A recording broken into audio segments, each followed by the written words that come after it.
A következő, egyben utolsó előadónk, egész egyszerűen, nagyon egyszerű, amit tudok róla mondani, a világ egyik legbefolyásosabb gondolkodója, legalábbis a HR területen.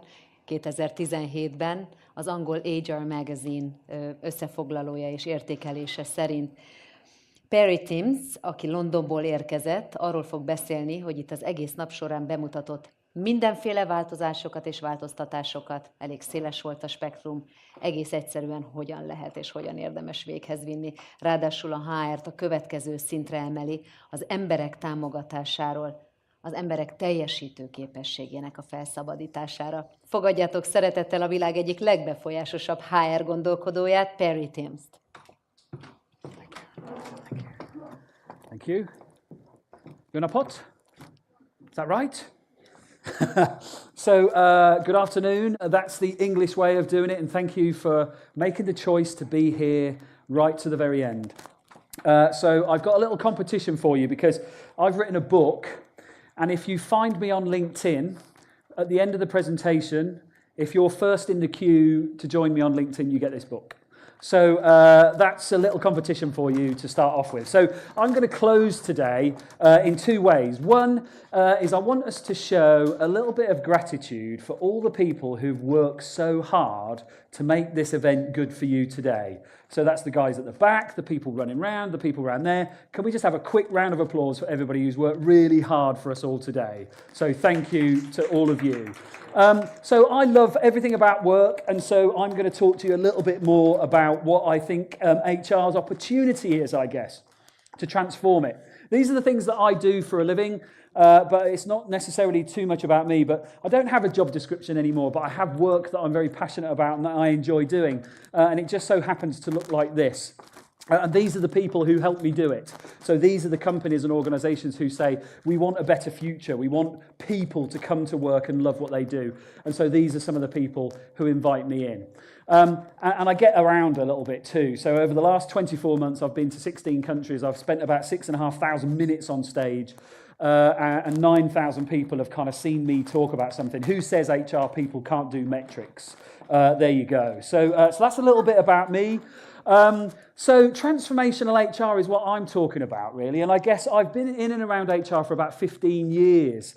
And I've seen a lot of what I would call very professional, very diligent, but also very transactional HR. And I think now we've got the opportunity because what people want from work is different to what they wanted 15 or 20 years ago. So we need to transform it. So I've come up with just a few things that I think HR transformation is all about. A better experience of work being designed. That it's all about engineering this balance between humanity and productivity.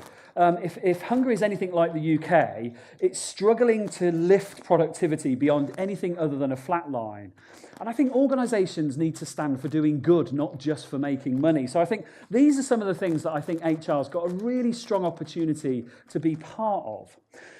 So the book will talk about a little bit of HR's history and a bit of HR's future. And I think it's very important for us in HR to remember where we got to, as in now, and what's led us to the position that we find ourselves in order for us to recalibrate that to a future that I think is much more pleasant for us to practice in. If you know anything about the HR model, it kind of looks a little bit like this. And if you know Dave Ulrich from the United States, this is often called the Ulrich model, or the three-legged stool. So shared services for processing administration and service excellence. Centre of excellence, which is where we find people who have specific expertise, reward, recruitment, organisational design. And then business partners, who are often out with clients and customers within their own businesses.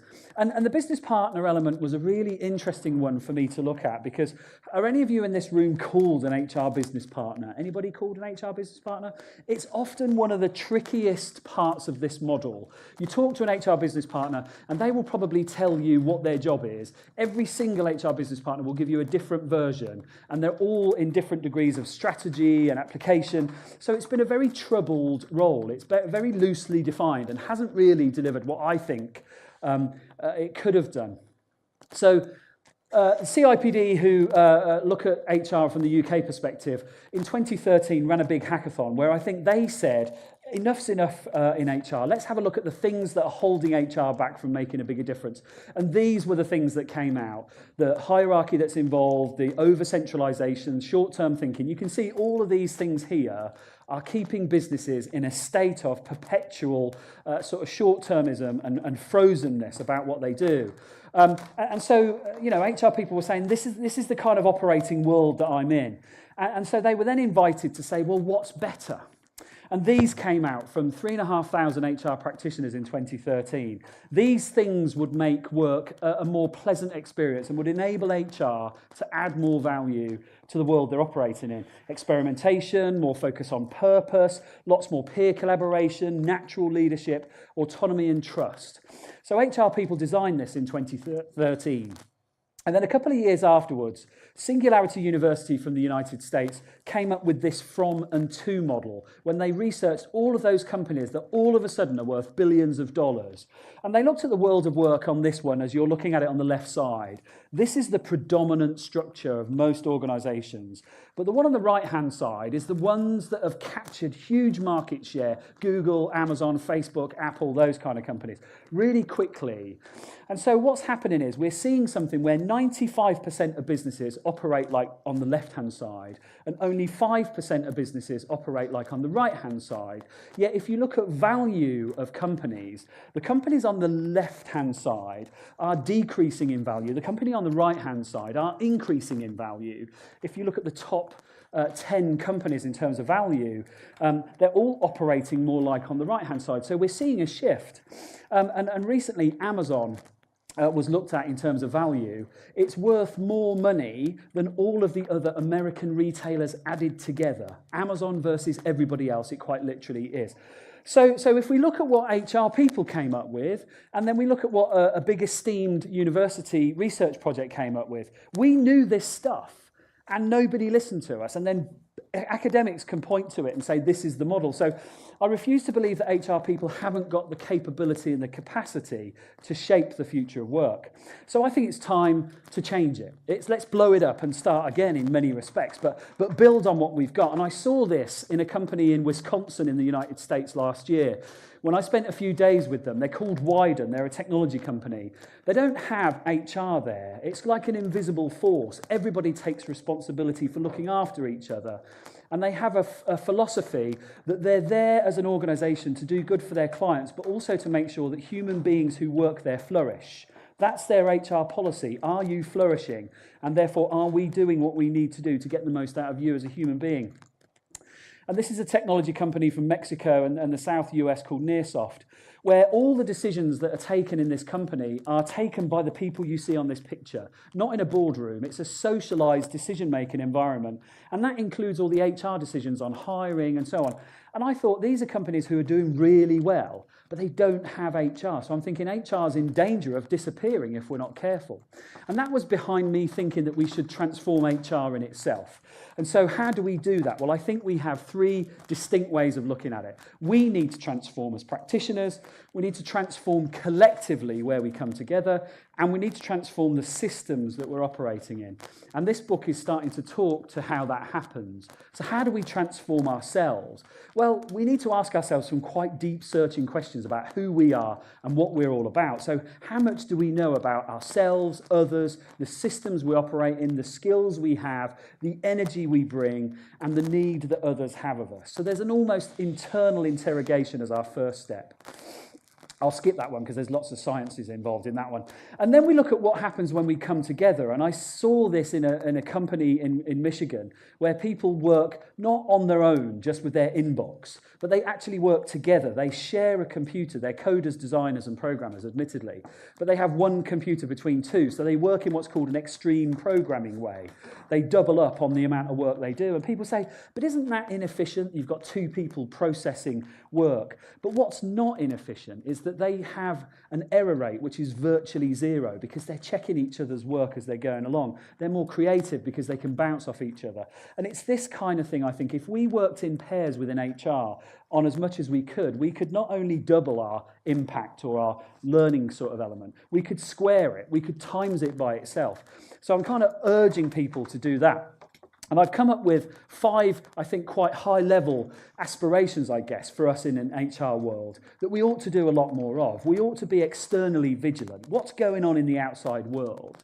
But we then ought to bring that into what does that mean for my organisation? So contextualising that kind of visible vigilance. And then we have a philosophy where we design with more of an artistic quality, not a mechanistic quality, but we still apply sciences like psychology and philosophy into the mix so that we understand human beings from that point of view. And that all comes back into what I call stewarding a just organisation. HR's role should be the ethics, the consciousness, the sort of the value-led approach that says, if we want to be a good organisation, we have to mean what we say in our value statement. And that's what I hope HR will spend a lot more time doing. So I've had a look at the model. And this is my version of a new model for HR. So it might not look that different to people because there are still 3 recognisable elements from the Ulrich model that we've been using for 20 years, but I've given them new titles. Because I think shared services and centre of excellence and even business partners, what does it even mean? So I've come up with people, strategy and partnerships because that's what you're doing. People, performance and development because that's what you're there to do. People and programme support because you're more than just administration. And then the 4th area is called people and organisation transformation. And it isn't a fully operated zone, as in it's permanently staffed by people. But when you've got a transformation project, you will decouple yourself from your existing role and spend time transforming in an almost like squad sense, like Spotify do when they have a new product to build. And so I've come up with these elements for it. And instead of just looking at it in a business term, I've wanted to look at the language of philosophy and say, why does that function even exist? Why would people love to work there? So what's the thinking behind it? And then the mission, the vision, and the narrative. So I'll give you a quick run through those because I've done some PowerPoint magic here. Are you ready? Look at that. So HR, people, and programme support, previously called administration. It's not that at all. You exist to orchestrate harmony across people, the organisation, and the processes. So yes, you may make sure that people are paid through payroll mechanisms, but that's creating harmony because there's nothing more disharmonious than if you're not getting paid. And then we've got people, strategy and partnerships. So this is where I'm hoping business partners can reinvent what they do. Because why they exist is to build relationships with people and intelligence about them. It's that simple to me.